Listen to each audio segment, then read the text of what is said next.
ಇನ್ನು ಈಗಾಗಲೇ ಕರ್ನಾಟಕ ಮಕ್ಕಳ ಪಕ್ಷದ ಮುಖ್ಯಸ್ಥ ಕೂಡ ಆಗಿರತಕ್ಕಂಥ ಅಶೋಕ್ ಖೇಣಿ ಗೆಲುವನ್ನ ಸಾಧಿಸಿದ್ದಾರೆ. ಬೀದರ್ ದಕ್ಷಿಣ ಮತಕ್ಷೇತ್ರದಿಂದ ಅಖಾಡಕ್ಕಿಳಿದಿದ್ದಂತಹ ಅಶೋಕ್ ಖೇಣಿ ಅಲ್ಲಿ ಗೆಲುವನ್ನ ಸಾಧಿಸುವಲ್ಲಿ ಯಶಸ್ವಿಯಾಗಿದ್ದಾರೆ ಮತ್ತು ಪ್ರಮುಖವಾಗಿ ಬಂಡೆಪ್ಪ ಕಾಶೆಂಪುರ್ ವಿರುದ್ಧ ಈ ಒಂದು ಕ್ಷೇತ್ರದಲ್ಲಿ ಅಖಾಡಕ್ಕಿಳಿದಿದ್ದಂತಹ ಅಶೋಕ್ ಖೇಣಿ ಗೆಲುವಲ್ಲಿ ಯಶಸ್ವಿಯಾಗಿದ್ದಾರೆ. ಗೆಲುವಿನ ಸಂಭ್ರಮಾಚರಣೆಯನ್ನ ತೊಡಗಿದ್ದಾರೆ. ನೈಸ್ ಸಂಸ್ಥೆಯ ಮುಖ್ಯಸ್ಥ ಆಗಿರತಕ್ಕಂತಹ ಅಶೋಕ್ ಖೇಣಿ ಈ ಒಂದು ಚುನಾವಣೆಗೆ ಕೊನೆ ಕ್ಷಣದಲ್ಲಿ ಈ ಅಖಾಡಕ್ಕೆ ಎಂಟ್ರಿ ಕೊಟ್ಟಿದ್ರು. ಅಶೋಕ್ ಖೇಣಿ ಇಲ್ಲಿ ಗೆಲುವನ್ನ ಸಾಧಿಸುವಲ್ಲಿ ಯಶಸ್ವಿಯಾಗಿದ್ದಾರೆ. 2 ಬಾರಿ ಶಾಸಕರಾಗಿದ್ದಂತಹ ಮಾಜಿ ಸಚಿವ ಬಂಡೆಪ್ಪ ಕಾಶೆಂಪುರ್ಗೆ ಸೋಲುಣಿಸಿ ಗೆಲುವನ್ನ ಸಾಧಿಸುವಲ್ಲಿ ಅಶೋಕ್ ಖೇಣಿ ಯಶಸ್ವಿಯಾಗಿದ್ದಾರೆ.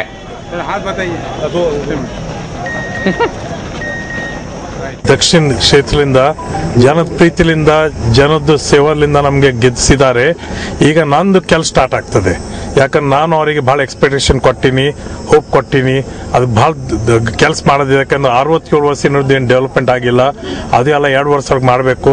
ನಾನು ಅದಕ್ಕೆ ರಿಕ್ವೆಸ್ಟ್ ಮಾಡ್ತೀನಿ ಬಂಡೆಪ್ಪ ಅವರಿಗೆ, ಡಾಕ್ಟರ್ ಶೈಲೇಂದ್ರಗೆ ಮತ್ತು ಎಲ್ಲರಿಗೆ ರಿಕ್ವೆಸ್ಟ್ ಮಾಡ್ತೀವಿ. ಅವ್ರ ಹತ್ರ ಎಕ್ಸ್ಪೀರಿಯನ್ಸ್ ಇದೆ. ಅವ್ರು ನನ್ನ ಜೊತೆಲಿ ಕೆಲಸ ಮಾಡಿ ಜನ ಸೇವಾ ಮಾಡ್ಲಿಕ್ಕೆ ಬರಲಿ.